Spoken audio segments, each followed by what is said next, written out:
La dernière partie concerne surtout la pérennité des développements,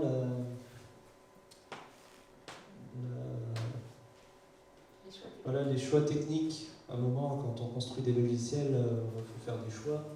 On va parler un petit peu de ça. De sécurité, de maintenabilité, et puis après, on pourra prendre des questions, mais plus larges, si vous voulez, après la présentation de Géostage. Je ne vous ai pas oublié. Donc, on commence par un petit exercice ludique, on va dire, on va se placer dans un contexte. On veut développer un site de vente en ligne. D'accord? On va juste faire l'exercice de savoir comment on peut faire ça. Enfin, quelles sont les solutions techniques qu'on peut mettre en œuvre pour développer un site de vente en ligne. Alors, je ne précise pas le besoin, hein, je vais rester très très basique, on va dire un simple site. Et je vais rester très très basique sur les choix. Je ne rentre pas non plus dans toute la partie matérielle, serveur, hébergement, tout ça, je n'en tiens pas compte. On va partir d'un système d'exploitation. Donc aujourd'hui, il y en a deux grands qui savent gérer des sites web. Enfin, il y en a un grand, c'est Linux, et un petit, c'est Windows. Il y en a qui se marrent. Ensuite, quelle version des Windows il y en a aussi Windows 95, c'était pour la blague. Personne n'a fait des sites web sur Windows 95. Mais par contre, en version serveur, on a du Ubuntu, on a du Debian, dans plein de versions différentes. On a du Red Hat, FreeBSD, etc. Blablabla. Système de fichiers, c'est un vrai choix. Quand on installe un système, il faut choisir quel système, comment on le partitionne, etc. Disons que j'ai résumé tout ça en disant on a déjà au moins une vingtaine de choix possibles pour un système d'exploitation où on n'a encore rien fait dessus. Hein. On a juste quelque chose sur lequel on va pouvoir construire une application. Ensuite, il nous faut une base de données. Souvent, on va stocker des données. Des bases de données, il y en a, là j'en ai cité une 5, 6, 7. Il y en a qui sont plus à la mode que d'autres, mais il n'y a pas vraiment de choix qui se détachent. On a des gens qui font du SQL Server, il y en a qui font du MySQL, du MariaDB, etc. Après, on parle beaucoup de NoSQL, il y a des bases NoSQL qui existent. Souvent, il y a un système de cache qu'on met devant. On va parler de Varnish, de serveur web, etc., etc. On va dire, on résume ça, encore 20 possibilités. On est déjà à 400. Si on multiplie le système d'exploitation par les bases de données, après, j'en entends qui me disent ouais, mais on ne va pas mettre du MariaDB sur du serveur Windows Server. Il y a des choix qui marchent mieux ensemble que d'autres. Mais bon, en simplifiant un peu, on va dire que ça nous fait encore 20 possibilités supplémentaires. Ensuite, il faut choisir un langage. Pour développer un site web, on peut faire du PHP, c'est 60% des sites web dans le monde aujourd'hui.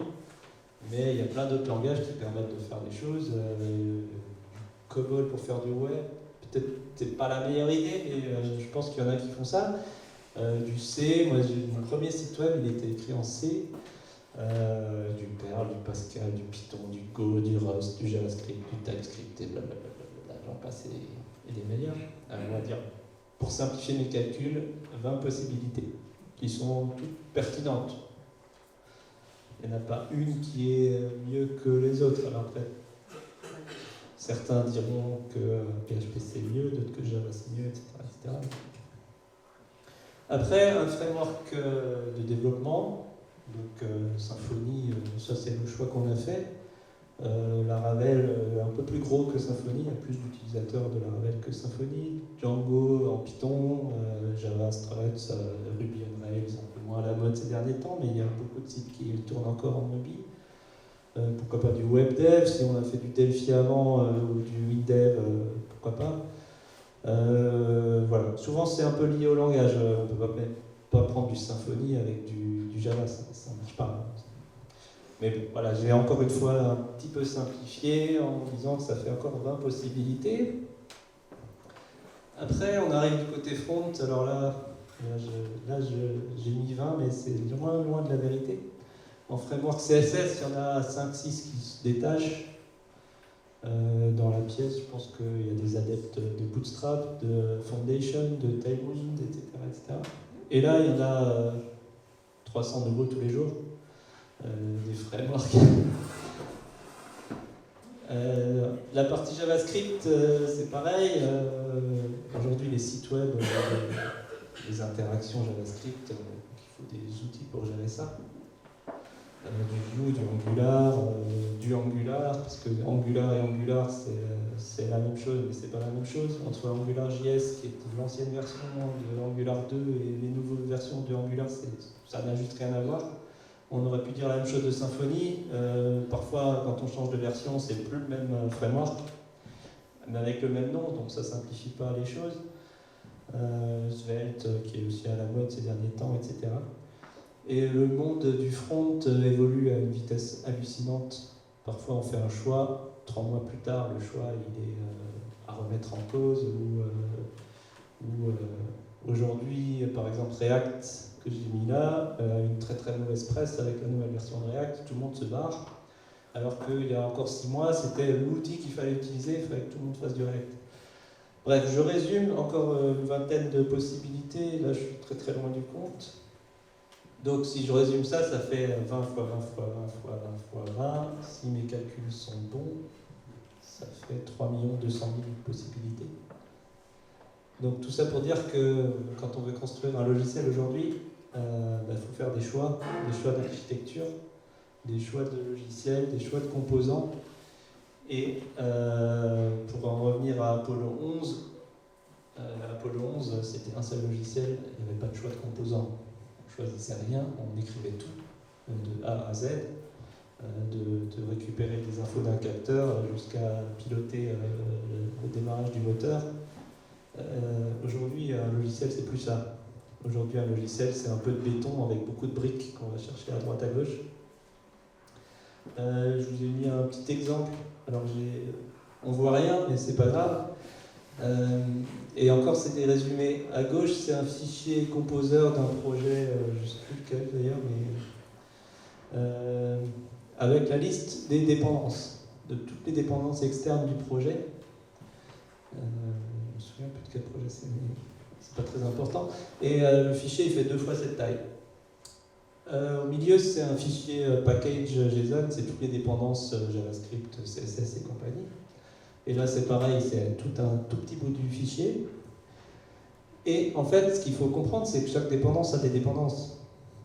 Donc, ce que vous avez dans une ligne à gauche a encore le même fichier avec une vingtaine ou une cinquantaine de dépendances, etc., etc.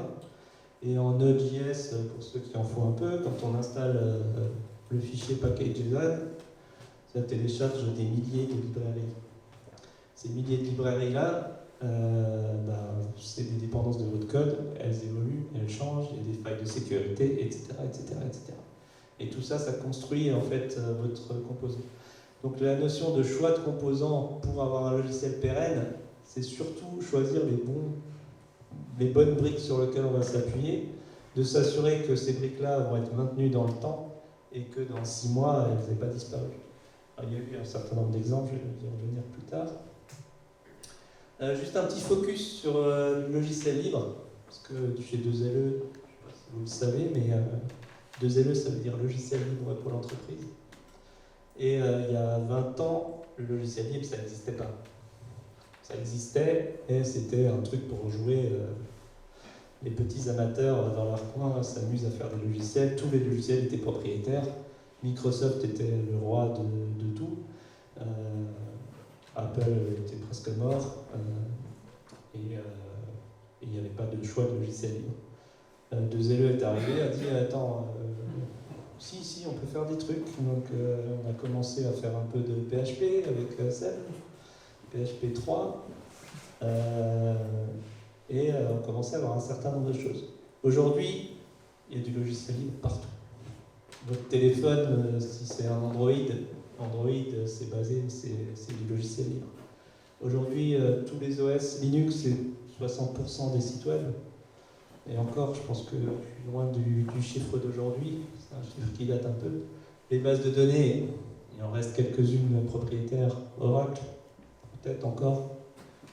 Tous les autres sont logiciels libres. Les frameworks de développement sont tous libres, quasiment. La plupart des librairies, tout ce qui est librairie d'import-export, de tout un tas de choses, c'est du libre. Et ça, c'est des choses qui nous tiennent à cœur pour plein de raisons. La première, c'est le choix. On a le choix en base de données, j'ai pléthore de choix. Ensuite, on a accès au code.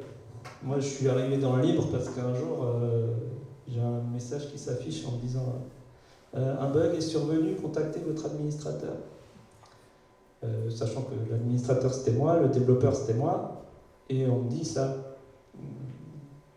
Moi, je peux aller voir mon patron, lui dire je peux rien pour toi. Qui va voir le client, qui lui dit je peux rien pour toi, il y a un message qui dit. Donc ça, c'est pas possible. Nous, si on a un bug, on doit être capable d'aller voir le code source qui a généré ce bug. Et ça, on peut le faire que dans l'open source. Alors c'est assez rare qu'on trouve des bugs dans MariaDB ou autre. Mais je sais que si on a besoin de simplement comprendre comment ça marche, avoir accès au code, c'est important. Donc voilà pourquoi on fait du logiciel libre. Souvent, il y a aussi meilleure qualité, meilleure sécurité, parce que ce qu'on peut auditer de l'extérieur est plus facile à sécuriser, avec un certain nombre d'inconvénients qu'on verra tout à l'heure. Mais il y a eu une histoire récente là, sur Apple, qui est un code propriétaire. Il y a une faille dans iOS sur les téléphones depuis de nombreuses années, exploitée par tous les gouvernements et les services secrets de tout le monde. Cette faille, elle est là depuis 5-10 ans et personne ne l'a vue. Ça, c'est pas possible dans l'open source. Quelqu'un va l'avoir. Il y a des chercheurs qui auditent le code, il y a des attaquants qui vont les détecter, qui vont se faire voir, alors que dans le propriétaire, c'est pas possible. Donc voilà. Alors quels sont les critères de choix pour les composants? C'est pas toujours simple, hein. Encore une fois, de temps en temps on fait des choix, ça se remet en question, il faut changer, etc., etc. Mais l'un des premiers, c'est la popularité. Est-ce qu'une librairie est populaire? Enfin, s'il n'y a que 3 utilisateurs et qu'on voit que sur GitHub il y a 2 étoiles et que personne n'utilise cette lib, si c'est un tout petit truc qu'on est capable de réécrire soi-même, pourquoi pas? Si c'est pour appuyer tout un développement sur cette librairie, je ne le conseillerais pas. La pérennité, si c'est un bout de code qui est là depuis 20 ans avec des évolutions, etc. Symfony, ça fait presque 15 ans que ça se développe. Il y a un plan de release, il y a des mises à jour régulières. On sait que tous les 2 ans, il y a une version majeure, etc. Donc là, on peut s'attendre à une pérennité du choix. La sécurité, ça c'est un des critères également. Est-ce qu'il y a une équipe sécurité qui gère la sécurité? Est-ce qu'ils communiquent sur les failles? Parce que la question n'est pas de savoir s'il y a des failles ou pas, il y a toujours des failles. Est-ce que les failles sont rendues publiques? Est-ce qu'ils font des patchs? Est-ce que c'est mis à jour? Tout ça, c'est des critères importants. Est-ce qu'ils sont ouverts au changement? Il y a aussi une tendance d'open source fermée. C'est-à-dire qu'on libère le code, mais en gros, on reste sur une gouvernance fermée. C'est-à-dire qu'on n'accepte aucun changement, que si quelqu'un demande une modification, on lui dit non systématiquement. Donc ça, pour moi, c'est aussi si demain, cette société-là ou cet acteur décide d'arrêter le développement, il y a une possibilité d'avoir un problème, quoi. Et également, la qualité du code, ça c'est également important. L'architecture du code, est-ce que c'est facile à prendre en main? Est-ce que c'est facile à faire évoluer? Est-ce que c'est bien écrit? Etc., etc., etc. Et donc ça, il faut le faire pour chacun des composants qu'on choisit. Et ça, c'est un vrai boulot d'architecte et c'est pas forcément simple. Ensuite, sur la maintenabilité d'un projet, nous, ce qu'on essaye de faire, c'est de faire un choix sur les dépendances. Parfois, on n'a pas trop le choix. On est obligé d'avoir un framework CSS. Alors, on est obligé. On n'est pas obligé. Mais si on ne veut pas passer des jours à faire du CSS à la main et qu'on veut faire des boutons qui ressemblent à des boutons, moi, je ne me vois pas aller vendre à un client 2 jours de développement pour faire un bouton, quoi. Il va me dire, c'est une blague. Donc, on a des choses qui sont un peu incontournables. Mais plus on met de dépendance, plus on a de risques de maintenabilité. Et plus on développe de code à nous, et plus on a des risques, plus de travail de maintenance. Donc c'est un équilibre à choisir entre ce dont on dépend et ce qu'on accepte de prendre en charge. Donc cet équilibre, il n'est pas toujours évident à trouver. Le dernier point, c'est la sécurité. La sécurité, aujourd'hui, voilà, tout le monde a entendu parler d'un certain nombre d'attaques sur tout un tas de sites plus ou moins gros. La sécurité, elle commence au développement. Donc c'est bien d'avoir des développeurs qui sont sensibilisés à la question, qui connaissent bien les failles classiques.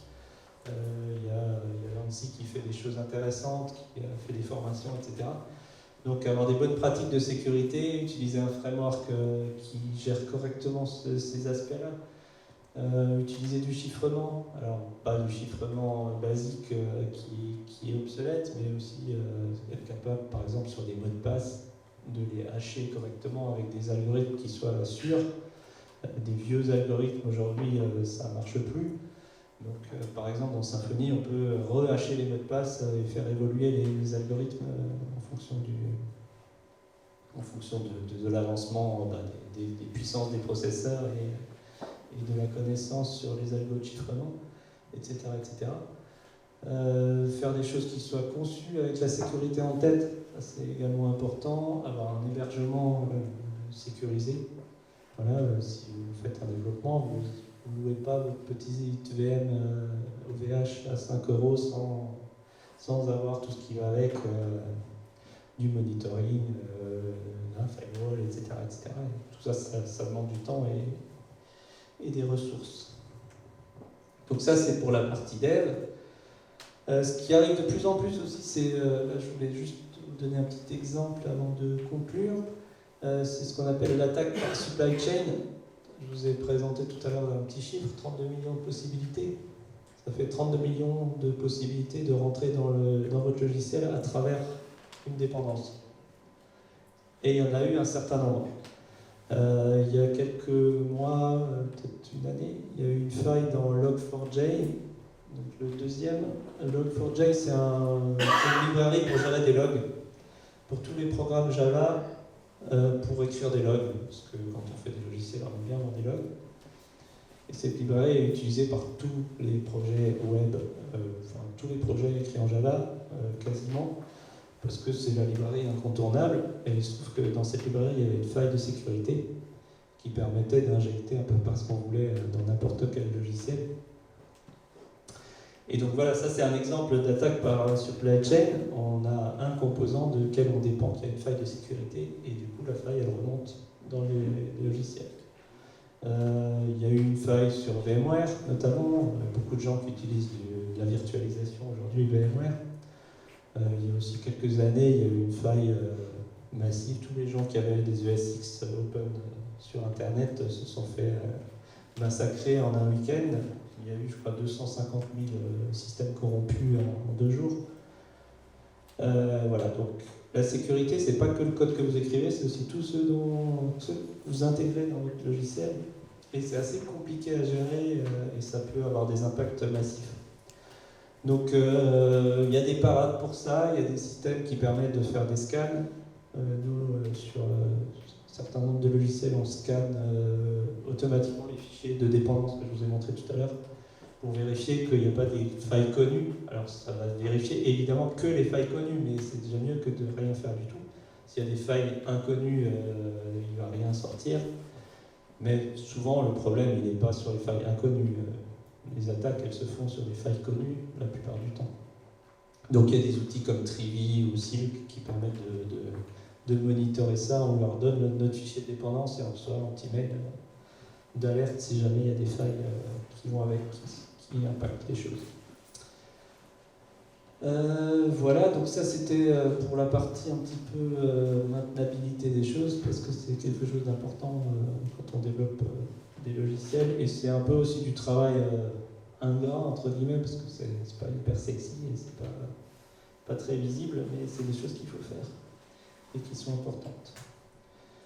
Donc, avant de passer la parole à Jérôme pour la présentation de géostage. Je ne sais pas s'il y a peut-être des questions sur cette partie-là ou on les prend après. On verra plus tard. Donc je vais passer la parole à la présentation d'un troisième cas client et puis merci à tous.